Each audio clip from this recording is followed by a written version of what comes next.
with the fact that Leo married you.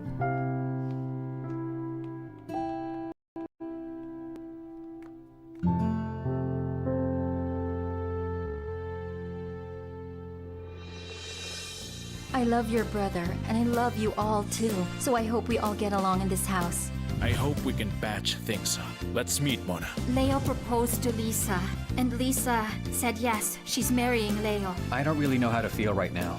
I don't have a place in your heart to this very day. I know you still love Lisa. So you felt fine during your road trip with Mona? I actually enjoyed my time with her. It felt good to be with her. I'm happy being with Mona, I guess. I always want to be with her. It's okay to be friends with Martin, but the truth is, you're both just too different.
Hello, this is the Midday News. Thanks for joining us.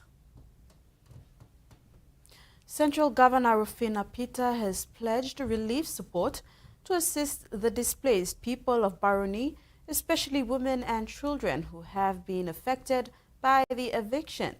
Peter, in a media conference today, said her office is working on a strategy on how and where to resettle these displaced people.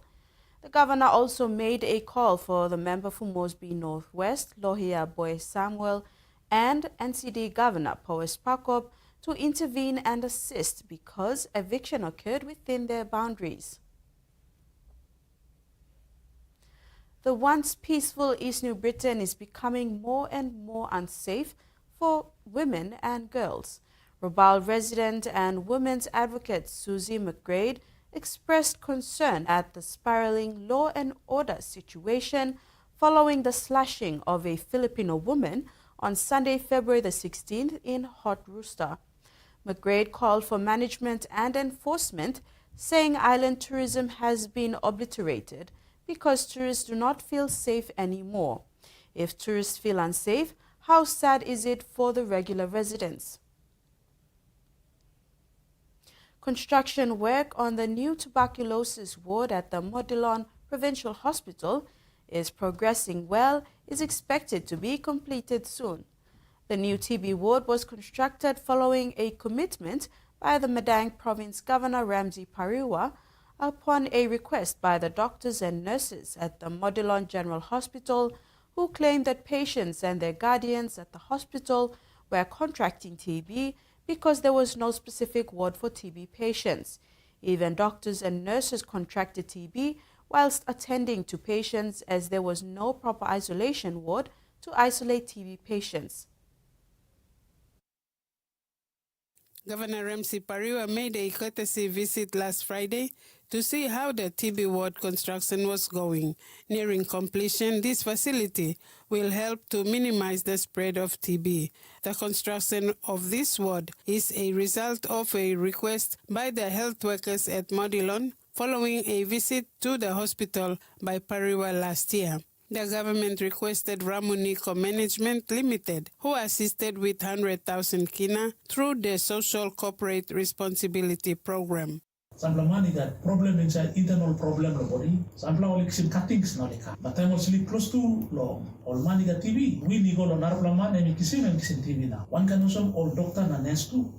Chief Executive Officer of Modilon Provincial Hospital, Dr. Sammy Thomas, was grateful for the project. He emphasized that there is so much yet to be done for Modilon in order to have it function as the level 5 hospital it should be. Other facilities such as the emergency, outpatient, maternity wards, and living quarters for health workers will also be constructed. The construction work is being done in accordance with the Health Standard Building Procedures, which was approved by the Medang Provincial Health Authority. Frida Kana, TV1 News.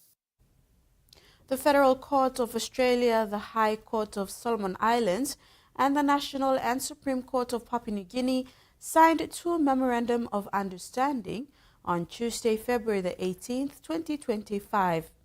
Australia looks forward to enhancing the decades-long relationship between the legal systems of these countries through these MOAs, which will see new training, mentoring, and fellowship opportunities, but most importantly, lasting connections.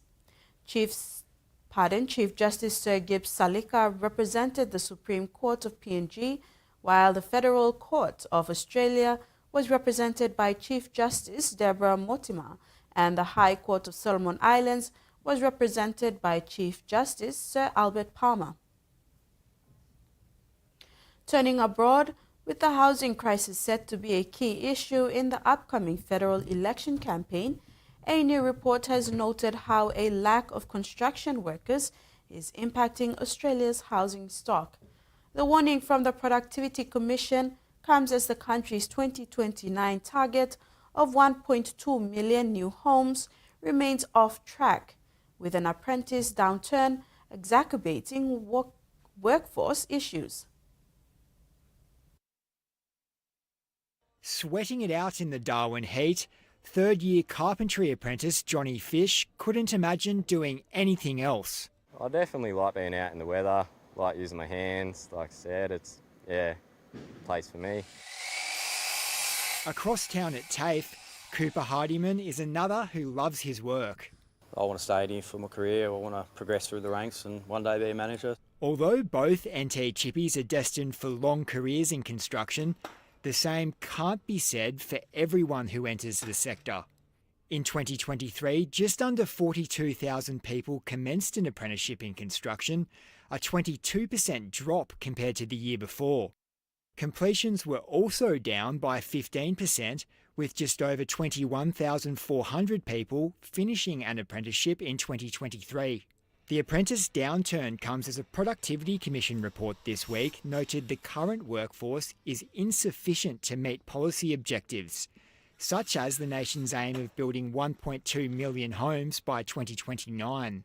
We're probably short somewhere in the order of 120 to 130,000 workers based on Build Skills Australia's data. Certainly that lack of capacity and indeed a lack of productivity has played a big part in the current housing crisis.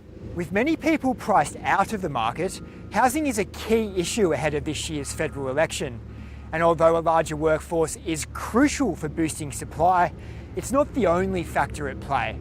We have a situation at the moment where we saw construction costs rise by about 40% over the last few years. It means that a lot of projects are just not financially viable. A crisis on the mind of voters ahead of the upcoming federal election. The proposed change in abortion laws in the New South Wales has been triggered by a temporary suspension of certain abortions at Orange, New South Wales. Sources have told the ABC the withdrawal of termination services happened during discussions about resourcing, wait lists, and the need for local clinical guidelines. Women in New South Wales have had access to abortions for decades, but it isn't mandatory for hospitals to offer them. We've heard absolutely heart-wrenching stories of people being turned away from public hospitals. Dr. Amanda Conn wants to change that. I'm very proud to introduce the Abortion Law Reform Amendment Healthcare Access Bill. The Greens MLC has put forward a legislative amendment requiring almost every hospital to offer abortions. Smaller health services would be exempt, but district managers would have to ensure terminations were available within a reasonable distance. Far too many people are being sent away to find services themselves rather than being shown where they can access care. The bill would also require health districts to provide publicly available information about what abortion services were accessible. Women's health advocates are backing the changes. The idea of putting forward reform that's actually quite transformational to move us forward rather than fight for where we are is what we need. The proposed change has been triggered by the temporary suspension of certain abortions in Orange. Sources have told the ABC the withdrawal of these termination services happened during discussions about resourcing, waitlists and the need for local clinical guidelines. The Western Local Health District said revised guidelines are expected to be implemented shortly. I think we can always do better in terms of providing that additional information and ensuring that communities and especially women know what is available. If the amendment passes the upper house, it will need enough support in the lower house to become law.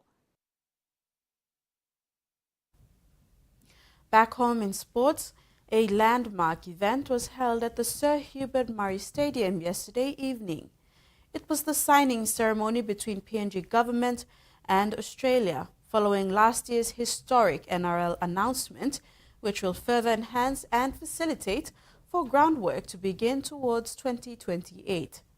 Guests included Prime Minister James Marape, outgoing Australia High Commissioner John Fix, representing the Australian government, Hull City's Governor Powes Pakop, PNG NRL Board Chairman Wapu Sonk, and PNG BID CEO Andrew Hill. Special guest last night was NRL legend and former Melbourne Storm star Cameron Smith. Smith was excited to be part of the historic signing and said the signing will enhance and facilitate the start of the all-ground work towards PNG's entry into the NRL in 2028. Visited PNG with Australian junior Kangaroos when he was 19 years old. Coming back after 23 years brought back fond memories. But no, just I'm involved with a bit of commentary, which is good. I'm still involved with the game in some capacity, down on the ground, close to the players, close to the coaches. Still talk with some of my former teammates that are still playing in the game. So it's a nice way to still be involved in some capacity and talk about the game that I love thoroughly. During the official signing of the NRL deal last night, Prime Minister James Marape reaffirmed the significance and transformative power of sport in uniting the nation, with particular emphasis on rugby league's role in fostering national cohesion. He acknowledged the challenges posed by the current law and order situation, but expressed optimism that having a team in the National Rugby League would serve as a unifying force, bringing people together regardless of their diverse cultures and traditions. Nice. Not every year when Kumul is playing, or every 2 years, but every week, 365 days a year, every week right through, there will be conversation on one team, because that one team will have the national dream, that one dream to be victorious. And I want to say, the victory extends beyond rugby field. The victory must go towards giving these children a better life in their own country. Is that okay? And that ends the news update. Do join us at 6 tonight for the main bulletin.